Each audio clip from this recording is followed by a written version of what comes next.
नमस्कार, जय श्री राम, राधे राधे सबको, गुड मॉर्निंग। आज है तिलकुटा चौथ माता का व्रत और मैं भी व्रती रहूँगी। दोपहर 12 बजे मैं कहानी भी सुनूँगी। जैसे होता है, जो चीज़ें होंगी मैं आपके साथ शेयर करती जाऊँगी।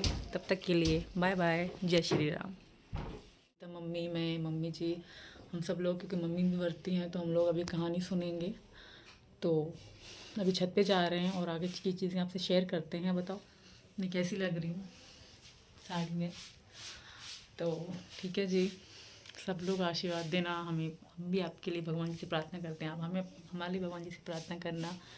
तो ठीक है, मिलते हैं थोड़ी देर बाद। बाय जय श्री बाय, राम, जय श्री राधे राम, राधे। राधे राधे। हेलो, नमस्कार, जय श्री राम। बोलो मम्मी तम्बी। नमस्ते, जय श्री राम। राधे अब भी राधे। राधे राधे। बन रही है अब। अच्छा, तो आज हम व्रती हैं और आज कौन सा व्रत का नाम है मम्मी?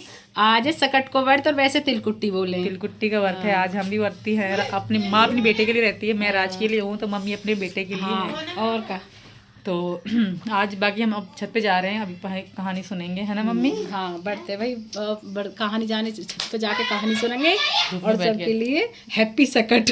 हाँ, सबको हैप्पी सकत। ठीक है जी, बाय बाय, राधे राधे। राधे राधे। यहाँ तक लेती हूँ।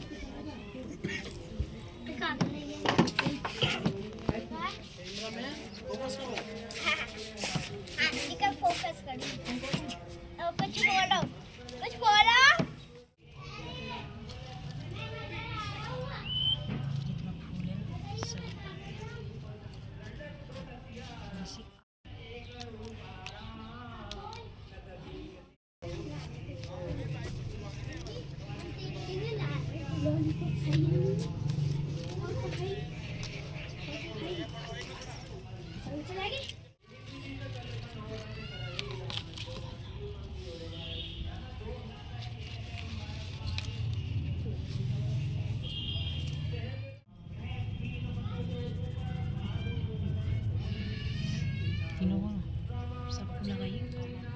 बस एक और लगा, 3 न लगा कर शिवलिंग पाई पूरा की शिवलिंग गे गे। हाँ गे, बस बना लिया जब ये हट जाए।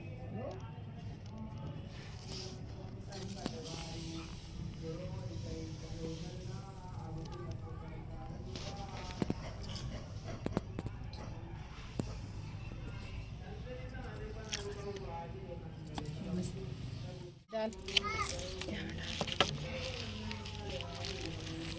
थोड़े ही।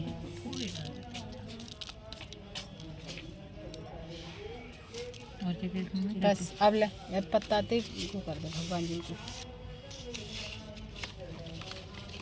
हाँ नो।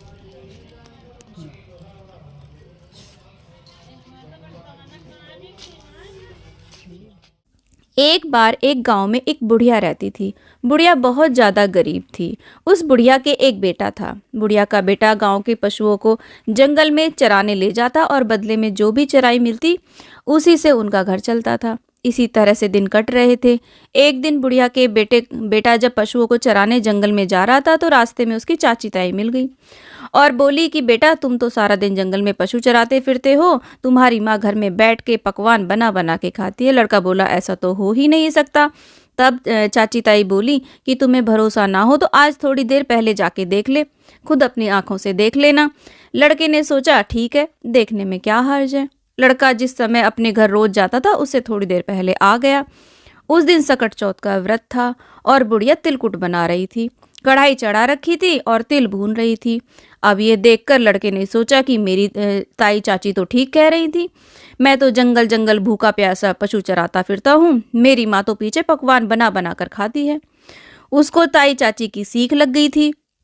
लड़का बोला, माँ मैं तो घर से निकलूंगा। माँ बोली, बेटा क्या बात हुई जो तूने ऐसा सोचा? बेटा बोला कि माँ मैं तो चला जाता हूँ जंगल में, तुम पीछे पकवान बना बना के खाती हो, मुझे खिलाना तो दूर तुम बताती तक नहीं हो। अब मैं इस घर में नहीं रहूँगा, मैं तो जंगल में जाऊँगा। बुढ़िया ने बहुत समझाया कि बेटा आज सकट चौथ का व्रत है इसलिए तिलकुट बना रही थी, लेकिन बेटा नहीं माना। बुढ़िया समझ गई ये किसी का सिखाया पढ़ाया गया है, ये नहीं रुकेगा। बेटा जाने लगा तो बुढ़िया ने कहा कि बेटा ये सकट चौथ व्रत के तिल हैं, ये तुम अपने साथ ले जाओ। जहाँ भी भीड़ पड़े मुसीबत पड़े तिल पूर के बैठ जाना। अगर मैं तुम्हारे नाम के व्रत करती होंगी तो मुसीबत टल जाएगी। लड़के ने तिल हाथ में लिए और वो चल दिया। चलता चलता एक जंगल के पास पहुंच गया। अब जंगल में गया तो देखा कि सामने एक बहुत बड़ा शेर खड़ा है। शेर ने रास्ता रोक लिया। लड़के ने सोचा कि आज तो मेरा मरना तय है। डर के मारे कांपने लगा। डर के मारे सबसे पहले इंसान को अपनी माई की याद आती है, तो उसे भी अपनी माँ की याद आ गई। माँ याद आते ही माँ के दिए तिल याद आ गए। तिल पूर के वहीं बैठ गया और बोला कि हे सकट चौथ माता, अगर मेरी माँ मेरे नाम के व्रत करती है तो ये शेर गाय बन जाए और यहाँ से चला जाए, नहीं तो मेरी मृत्यु आज तय है। जैसे ही उस लड़के ने ऐसा बोला वैसे ही शेर गाय बन के पूंछ हिलाता चला गया, क्योंकि बुढ़िया तो अपने बेटे के नाम के ही व्रत करती थी। अब वो राम राम कहता हुआ आगे चल दिया। आगे गया तो देखा एक बहुत बड़ी नदी रास्ते में उफान करती हुई आ रही थी। अब उसने सोचा कि अगर मैं नदी पार करूंगा तो डूब के मर जाऊंगा, क्योंकि नदी का बहाव बहुत तेज है, तूफान आया हुआ है, और अगर मैं ये नदी पार नहीं करूंगा तो रात हो गई है, पीछे जंगल है, जंगली जानवर मुझे नहीं छोड़ेंगे, मुझे खा जाएंगे।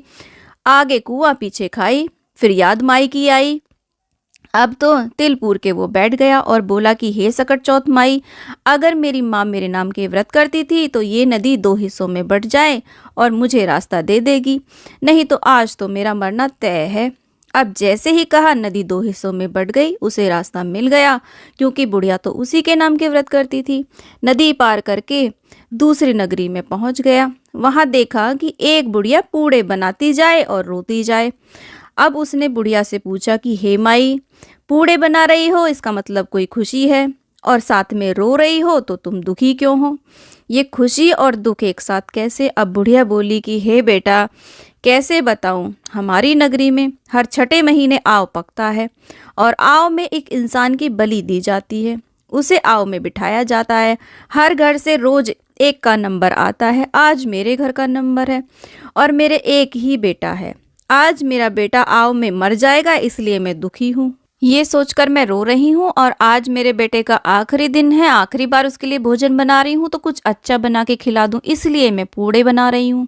अब बुढ़िया का बेटा बोला, माई अगर मैं तेरे बेटे की जगह चला जाऊँ तो तू ये पूड़े मुझे खिला देगी?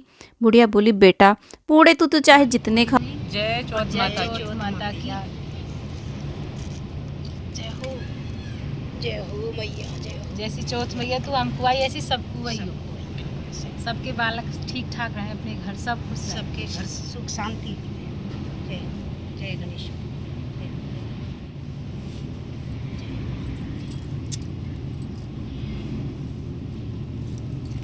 माधव टक है ना हमारे झूमा।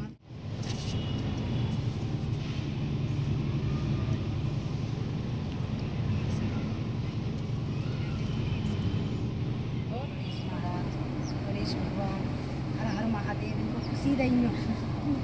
भगवान बनाए रखे भगवान जी महाराज, खाने पहनने को देवा को बेटा बनौरे को आदमी। आशीर्वाद दो बाबा।